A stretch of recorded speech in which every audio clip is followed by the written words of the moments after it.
I was bullied and humiliated, standing in the middle of the emergency department, getting yelled at by my supervisor because we left an oxygen tank in the trauma bay. I tried to offer the rationale that our patient was critical and we were trying to rush out of the trauma room so the trauma team could do their job. It didn't matter to him that we saved a life. He only saw the oxygen tank that was left behind. We took the paperwork, life went on. That was what we expected in EMS.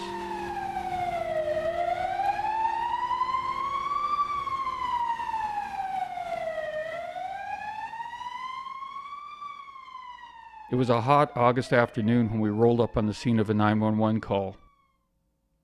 I knew it was serious, as we could see a police officer running out of the house into the street to meet us. In his arms was a small child.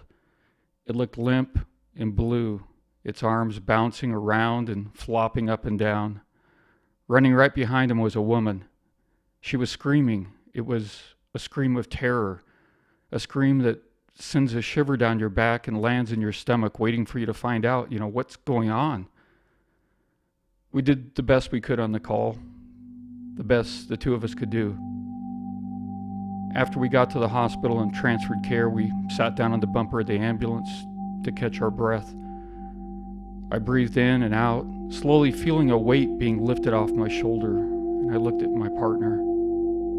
He was drenched in sweat, staring at the ground. My uniform was soaked also. My throat was dry and my fingers had this gentle tremor to them. There was a long silence as we both sat there staring at the ground. My heart rate started to slow now, and my partner turned to me and said, "I think we gave the wrong dose of epi." I felt like I was going to pass out. My stomach was on fire. I started to shake, then suddenly the weight was back on my shoulders. We had to tell somebody. Somebody had to know. So we went back into the emergency department to find the doctor, and then we stepped into the hallway with her. I had that towel in my hand, wiping the sweat off my forehead. I was nervous as I stared at her name badge. I told her about the epi. She looked at us for what seemed like was forever. We didn't know what she was going to say or do. Finally, she said, "Maybe you did give the wrong dose, maybe you didn't." Looking into my eyes, she said nothing would have changed the outcome of our patient. She was likely dead before you got the call. But more importantly, she asked me, "What did you learn? What would you do different in the future?"